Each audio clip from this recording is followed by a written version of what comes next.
Adam, would you mind just talking us through why you haven't matched St Kilda's offer for Brad? Yeah, before I respond to that, I actually just want to acknowledge Brad.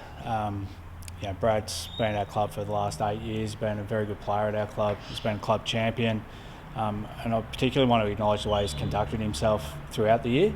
Restricted free agency can be a really challenging year, not only for the player but also for the club, and at times those things can get tense, and then certainly in the last few days he would have had some anxious moments, but we just want to acknowledge Brad, wish him all the very best at the Saints. He got the deal he was after, and we wish him and Britt all the best.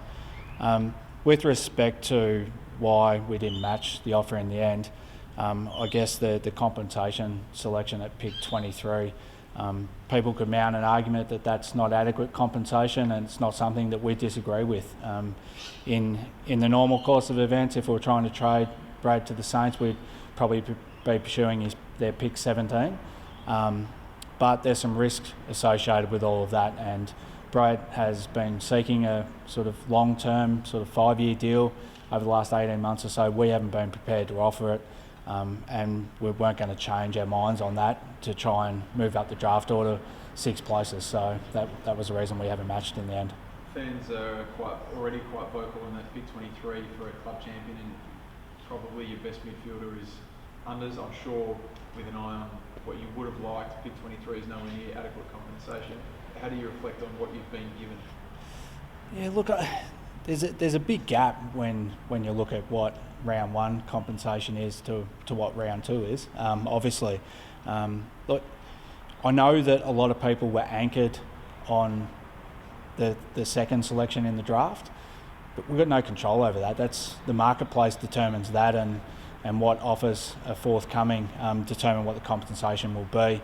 But yeah, there is a big gap between what people might have been hopeful for at pick 2 and where we've landed at 23, but as I said, market determines that. So you said you'd match it under those circumstances. Do you feel like you've sort of backflipped or changed your stance on? I mean, you're pretty strong in that you'd match it unless it was pick 2. Yeah, there's 2 elements to that. One, and we'll acknowledge it, we're adopting a public position in the hope that we could have incentivised the Saints to make an offer that was such that would have resulted in pick 2.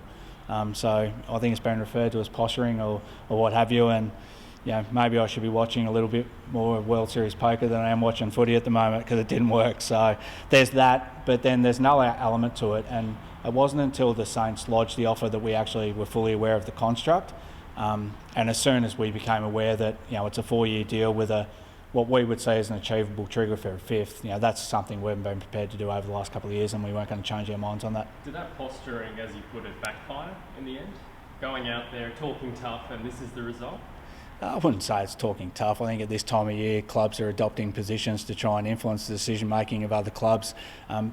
We didn't have a strong hand to play here. As I said, the compensation is not determined by us or the Saints, it's determined by the AFL.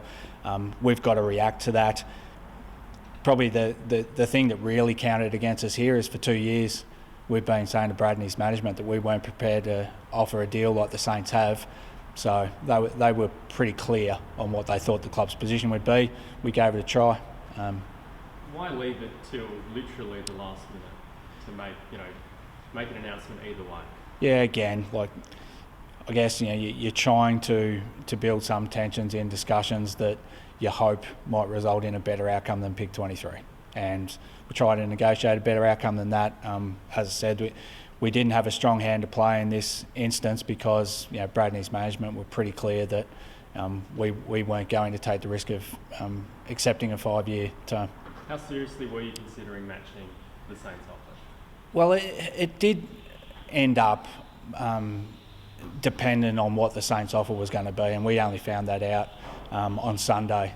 But as soon as we became aware that it was a 4 years plus a achievable trigger for the 5th, our choices then really turned to trying to work out a better outcome with the Saints, or explore opportunities with other clubs that might have resulted in a better pick than 23. And our efforts in those endeavours just haven't resulted in a better outcome. What kind of impact did his recent run-in with police have? The drug bust, indiscretion, whatever you want to call it, did that hurt his market value? Look, it's not for us to really determine it. I think we've been on record saying it wouldn't have helped, but that'd be may have influenced and killed her. I'm not really sure. Well, good guys. What do you want to tell the fans? I mean, the fans out there who go, oh, here we go again, another star has walked away in their view, effectively for nothing. What do you tell them? I'd say to our fans that this is a signpost to the discipline with which we're approaching our list strategy. For the past 18 months to 2 years, we've said to Brad and his management we weren't prepared to offer him a 5-year deal. Unfortunately for Brad, durability has been an issue. He's played 95 games across 8 years. It was too big a risk for us to take. We weren't going to be influenced by some noise around what is adequate compensation. We stayed strong to where we've stood in the last couple of years and will remain that way moving forward. Any regrets in how the negotiations went in the end? We've been left with pick 23. Could you have done anything differently? Look, I think we exhausted every possible avenue to try and achieve a better outcome. And you look at pick 23, Harry Schoenberg was picked up with pick 24 last year, and he's a really exciting emerging talent at the football club, and we'll trust our guys to identify some talent in this upcoming draft. Another thing you said publicly was that you were open to the possibility of Brad coming back. Was that ever actually a realistic possibility, or was that more bravado? No, we were open to it. But it would have had to have been on a different deal to the one the Saints offered up. So as soon as that happened, that didn't become a realistic possibility. In terms of Matt, have you spoken to Matt yet about his feelings about him? No, we haven't spoken with Matt. Been talking to Brad over the last few days. Couldn't get hold of each other 15 minutes or so ago, but exchanged a text message. He's handled it really well.